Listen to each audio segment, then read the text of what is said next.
बूढ़ा पिता। किसी गांव में एक बूढ़ा व्यक्ति अपने बेटे और बहू के साथ रहता था। परिवार सुखी संपन्न था, किसी तरह की कोई परेशानी नहीं थी।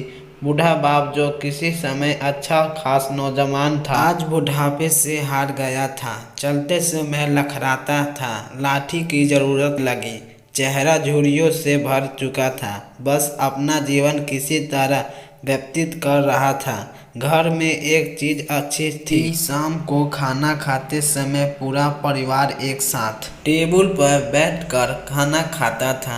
एक दिन ऐसे ही शाम को जब सारे लोग खाना खाने बैठे, बेटा ऑफिस से आया था। भूख ज़्यादा थी, सो जल्दी से खाना खाने बैठ गया और साथ में बहू और एक बेटा भी खाने लगे। बूढ़े हाथ जैसे ही थाली उठाने को हुई, थाली हाथ से छिटक गई। थोड़ी दाल टेबल पर गिर गई।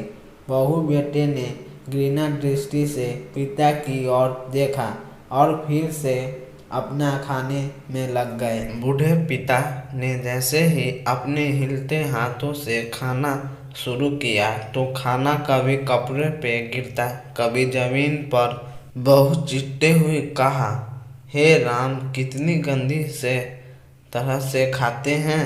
मन करता है इनकी थाली किसी अलग कोने में लगवा देते हैं। बेटे ने भी ऐसे सिर हिलाया जैसे पत्नी की बात से सहमत हो। बेटा यह सब मासूमियत से देख रहा था। अलग दिन पिता की थाली उस टेबल से हटाकर एक कोने में लगवा दी गई। पिता की धबधबाती आंखें सब कुछ देखते हुए कुछ बोल नहीं पा रही थी।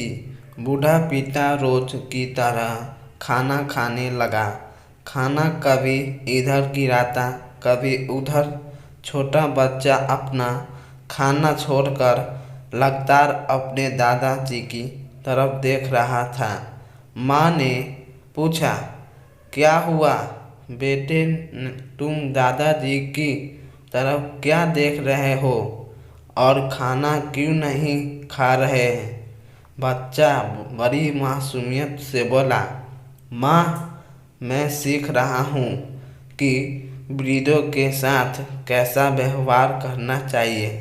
जब मैं बड़ा हो जाऊँगा और आप लोग बूढ़े हो जाएंगे तो मैं भी आपको इसी तरह कोने में खाना खिलाया करूँगा। बच्चे के मुंह से ऐसा सुनते ही बेटे और बहू दोनों कांपने उठे। शायद बच्चे की बात उनके मन में बैठ गई थी।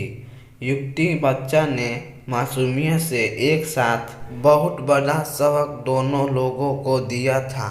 बेटे ने जल्दी से आगे बढ़कर पिता को उठाया और वापस टेबल पर खाने के लिए बैठाया और बहू भी भागकर पानी का गिलास लेकर आई कि पिताजी को कोई तकलीफ ना हो।